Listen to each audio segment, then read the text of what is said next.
An Untraveled Road by Neon Zangetsu, Chapter 1, Crashed Into You. There is a saying in Atlas, don't mess with the Schnee.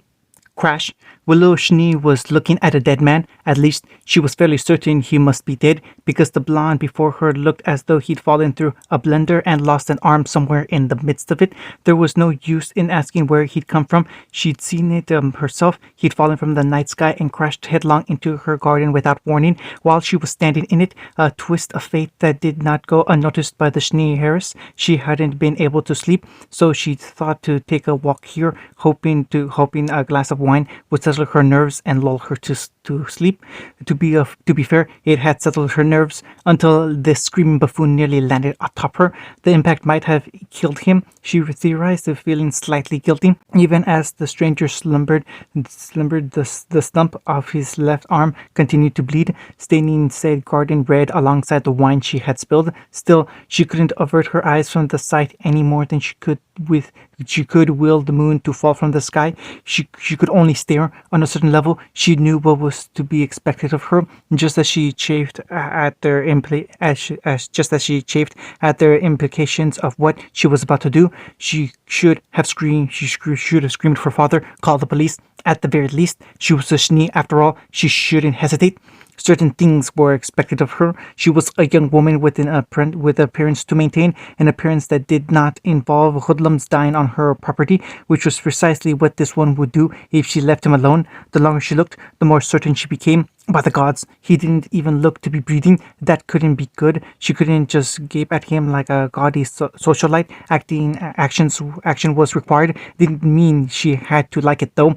Oh, for the love of, with the put upon sigh, Willow knelt and, gripping his uninjured shoulder, turned him over. There, any more than this, and she'd get yet more blood on her nightgown. Now he wouldn't suffocate in the roses, at least. With his body sprawled out before her, Willow found she could get a better look at this sleeping stranger. His whiskered cheeks lay pinched in a slumbering scowl, framed by a matted mess of blonde hair. His body looked to be in a bad way as well, his battered orange jacket flung open over a mesh shirt to expose a tapestry of countless cuts interposed over faded scars that ran the length of his chest. Then there was the matter of his arm, that looked messy, as though it had been blown off just below the elbow. Still, he wasn't quite as young as she had initially expected.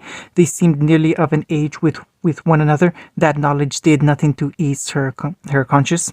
If you're sleeping, I'm going to be very cross with you, she scowled. The young boy still didn't move. Willow gulped softly. This was pointless. A small voice hissed at her as she bent to expect him. Father expected her to meet and likely marry a man named Jackus on the morrow.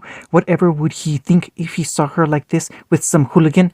More than anything, she wanted to run away and become a huntress. She had her weapon, she had her semblance, and she had her glyphs. She was certain she could make a good show of it, but it would never happen, no matter how much she might yearn for it. She was father's only heir. He'd hound her to the end of Remnant if she fled, not out of any spite, of course, but because he wanted the best for her. That was the problem. But father didn't know about this boy. Not yet, so she nudged him with her heel. Excuse me, are you alive? No response.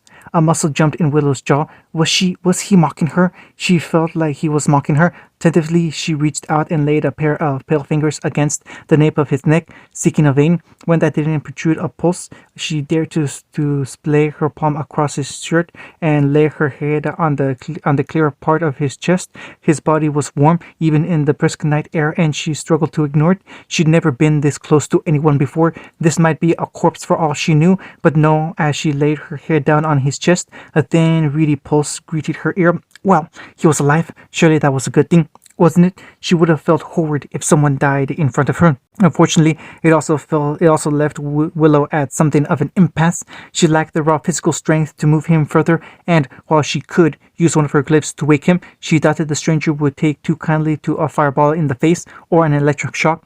Perhaps a bit of ice, or even, in the end, the choice was taken from her. Yeah! This time, Willow did yelp, but only for a moment. Blue eyes burst open with a gasp, and the stranger's chest lurched violently beneath her ear, causing the pale-haired lass to jump. Unfortunately, with her legs tucked beneath her, she only succeeded in tumbling backwards instead. She didn't get very far before his remaining hand shot out like a snake and coiled around hers. His grip was terrifying. She felt her wrist fracture almost immediately under the pressure. Willow tensed, expecting an attack as he pulled her closer any moment now, and she defined a finger in her ribs. Please, the word was a croak, little more than a groan. Help me! A beat of silence passed between man and woman alike. Well, shit, Willow managed eloquently. It was such a heartfelt play on words, such an earnest plea, that she found herself unable to refuse it. Frightened, unsure orbs gleamed back at her in the moonlight, baffled by everything, and she could no sooner refuse his request than she could cease breathing. He looked so lost and afraid, alone in the world, that something in her heart lurched. Was she really going to refuse his request out of fear? She was a Schnee. They did not balk in the face of duty, even when held captive by someone going into shock. Willow made a snap decision. Rather than pull away, as any sane individual would, she reached out with her free hand and wrapped her fingers around his. His grip on her wrist slacked, that bone-cracking force abating enough for her to pull her other hand free and place it over his own. For a moment, his body almost seemed to pulse gold, a gold that guttered out soon thereafter when she made no move of aggression towards him. "What is your name?" she asked him. Hazy blue orbs fluttered rapidly. Naruto, he muttered. "My name is Naruto." Willow considered the stranger's name for a moment, memorized it, and then nodded her head. "Naruto," she repeated, watching the tension drain from his body as he sat up. "That's a unique name. I've not heard it before. You may call me Willow." A slow blink served as his sole response, and the Schnee Harris bowled on with singular determination. "I'm here now, Naruto," she cooed softly, repeating his name for effect. "Rest. I won't leave your side." Terror burned brighter in his eyes, and she redoubled her efforts to calm him as best she could. "You're going to be all right. I'll get you a medic."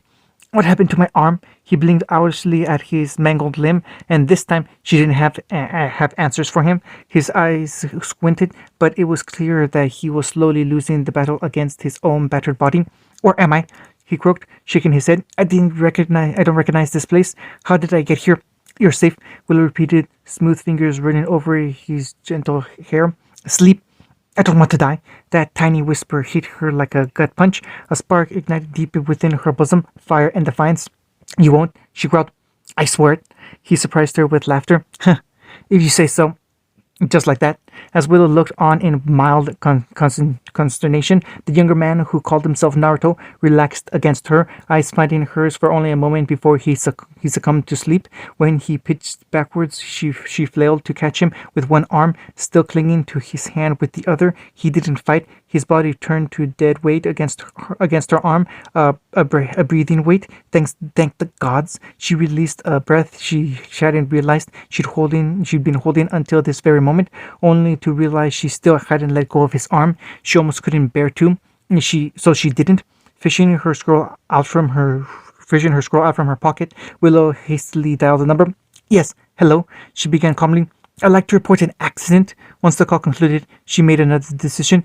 Screw Daddy dearest. Screw what he would think of this. For the first in her life, someone had asked her for help. Her, Willow Schnee, not for her wealth or power or even influence, just one human being to another. She didn't know who Naruto was, didn't know where he was from, or even if he was a good person, but he'd asked her for help, and she'd be damned if she let him die on her watch. She had a reputation to uphold after all. It would reflect poorly upon herself if he perished her, or so Willow told herself. She repeated the lie over and over until she almost believed it, almost forgot the heat in her cheeks, almost forgot that tiny faint flutter of her heart.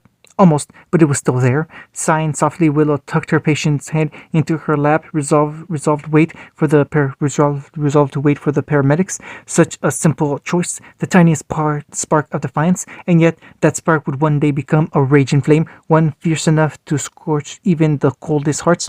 Jackass never stood a chance. Why, you ask? Because now, when she did meet him, her heart would be hardened against him. She wouldn't be deceived by a handsome face, wouldn't fall prey to his pretty, poisonous words. Never never tumble into the twisted web he wove, never fall under his twisted little thumb, never fell prey to his machinations. She had no way of knowing that she just changed her fate by this single act of kindness, not just change her world, but the whole of Remnant, because from this single, seemingly harmless encounter, everything would begin to change.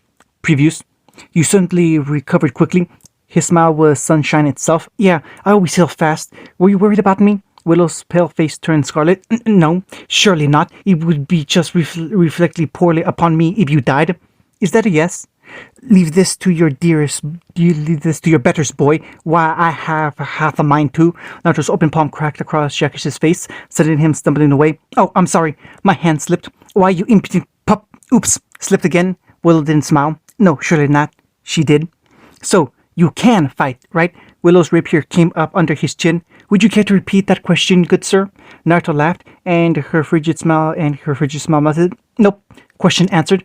Oh, who's he? Is he the reason we're here? But he doesn't look all that special. Raven exhaled in a put-upon sigh. Summer, sit. She did.